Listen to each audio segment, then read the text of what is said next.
So I've just decided I want to roll back and just make some different choices on this review.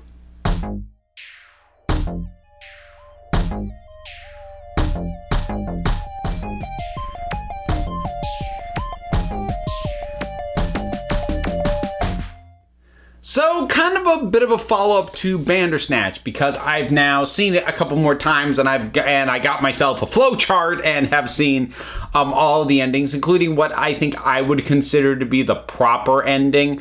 And since I am going to be talking about it in this fashion, I'm going to put the spoiler warning right up front. I mean, at this point, it's been out long enough. I think most people who care about it have already seen it. But if you haven't, I would, like, if you want something a little more spoiler friendly, go check out my earlier review about my first experience watching it. So a couple things have happened since then.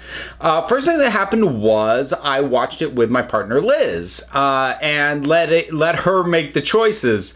Funnily enough, she made almost all the same ones that I did, including like the innocuous ones at the front end about what cereal and what music to listen to. Like, to the point that it was starting to annoy her. Like, she would make a decision and then go, wait, what did you pick? And I tell her and it was the same thing. She'd go, oh, dang it. So that was kind of interesting. I saw a couple of new things on that view with her, but it was mostly similar stuff. And it was while watching it with her that I pulled up the flow chart and sort of saw how, you know, some things kind of circle around in a bit of a cul-de-sac where, you know, you get these choices, but if you've gone this one way, it's all good.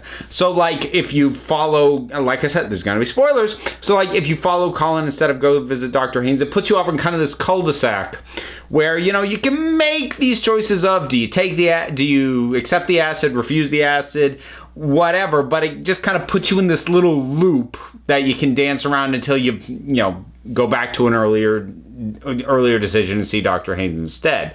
And sort of seeing it broken down like that, I expect it might happen for some people. It kind of breaks the spell a little bit, seeing it charted out, but only initially. At least for me, sort of seeing that made me go, oh, okay. And having now gone through and gotten all the endings and gotten what I consider to be the proper ending, which for me, I consider the 5-star ending to be the proper ending because it's got the most pronounced buttons on the whole thing, and it kind of feels like it also makes a very clear statement of intent for what this thing was, because there's been the weird debate, to me it's weird, debate like online between, is this a game or is this a movie? Now, I don't think it's weird that people are having a hard time calling that. I just find it weird that as many people feel the need to classify it as are jumping in on this. That's a little weird to me. I mean, for my part, I don't really care. It's a hybrid. It's not that far off from like a walking simulator style video game. It's a blend of interactivity and narrative that straddles the line. So when you try and force it to say, no, decide what side of the line you're on, I don't know who that benefits or why we do that. But so coming back to the 5-star ending, which I said I would consider to be the proper ending, and I think that mainly has to do with a couple of things. The first is that you sort of have that bit from Colin talking about the illusion of choice, which is, it helped me to hear. Like, I think intellectually I kind of knew that, but sort of hearing it out loud going, yeah, there's only so much you can actually let the viewer decide on, because if you let them choose literally anything, then you can't actually tell a story. You can't push them down a narrative that ends properly or makes any kind of sense. So you do have to funnel their choices into certain things, and some of the choices that you give them ultimately don't matter. So there are things that you can do to guide them to the certain choices. Like I would be willing to bet that, especially having gone the other way on it now, that the vast majority of people, when presented with the option to create the game at Tuckersoft or to have to have Stefan do it at home, I would bet the vast majority of people accepted the offer. And the narrative seems to be designed with the intention that that's what you're going to do at the very least on your first time going through. So there seems to be a certain kind of understanding of psychology of like what if we structure it correctly, most people will choose this. And then for the folks who don't, we're going to make it very clear, no, that wasn't good, let's loop back and go again. Now, for people who wanted a much grander, more branching experience, I can see where that would be frustrating, where ultimately, you know, while there are, I think, I don't know, it was like 9 or 11 or something like that, like endings, quote unquote, some of them are very, very quick and like don't give proper closure. And I can understand why some people would feel a certain amount of annoyance with that. And like, I honestly, I can flat out sympathize, because I remember when multiple endings like to video games first started becoming a thing, and in most instances that I've encountered them, I haven't liked them. The reason being that generally you just get a bunch of slightly different weak endings, but like any one of those endings, if that was all you got, like you wouldn't accept that. You'd be like, that's not a good ending, or that's too quick, or that's not satisfying. But we were expected to accept it just because there were so many of them. And for me at least, the experience of this does dodge that problem. I think partially because of the meta narrative going on. And I think also, especially now that I've seen the 5-star ending, you know, which has that. And I think the other reason I feel like calling that the proper ending is it has sort of the during the credits extra moments that Black Mirror tends to do in some of its episodes. So that, as a result, also felt more like a Black Mirror finish. So, but I'm just saying all that to say, like, I get why some people might be frustrated with the experience, especially if they thought that they were going to have more control. But that's always kind of the thing with these sorts of things, like how much control can you actually grant someone before you just lose complete and utter sense of the narrative that's being told. So that kind of brings me to the question of, can this ever work again? Because I would argue it does work here. Can it ever work again? I honestly don't know. My inclination is not really. Not this well. And I kind of touched on this briefly during my previous review of this thing. But here's my way of thinking. Like, if you're my age, then choose your own adventure books were a thing when you were in grade school.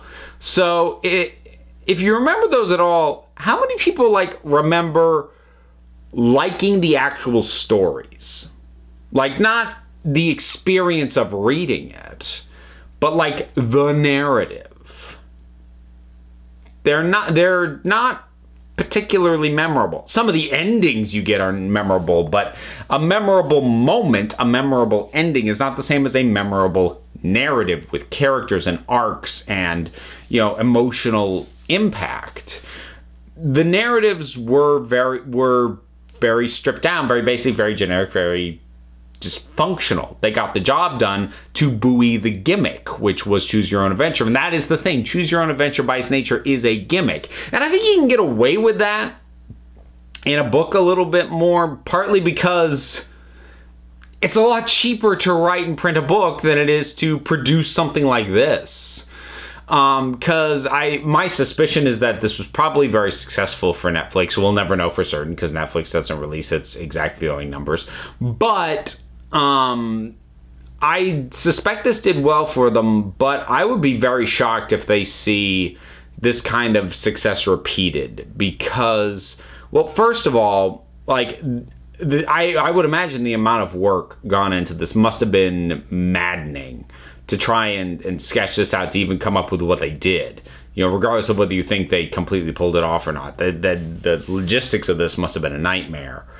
And, you know, trying to get all that done and have a story that feels like it's worth telling and have the gimmick be enjoyable, that's a lot to ask of anything.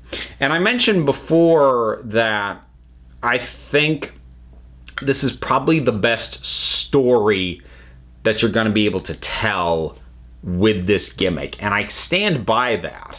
Not necessarily like the best experience you could ever have, but definitely the best story. I would be very shocked if anyone else has actually wrung a narrative out of this that was really any better than this, because the nature of the gimmick does force you to either give so much freedom that everything has to be loosey-goosey and interchangeable and can change at a moment's notice, or is so restrictive in how few choices it gives that the gimmick becomes pointless.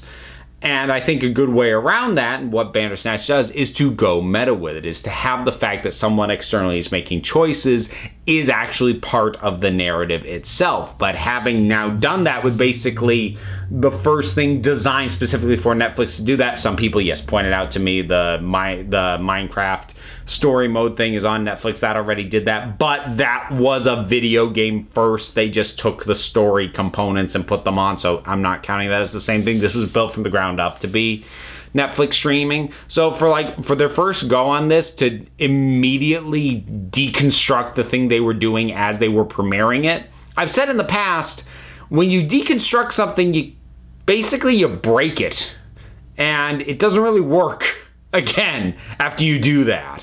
And I'm not sure what more there is to do with this entire concept of choose your own adventure streaming besides just bolting a gimmick onto things. But the thing is, unlike generally, gimmicks are just something that's there, and they don't have a massive impact on the narrative. So like 3D is a gimmick.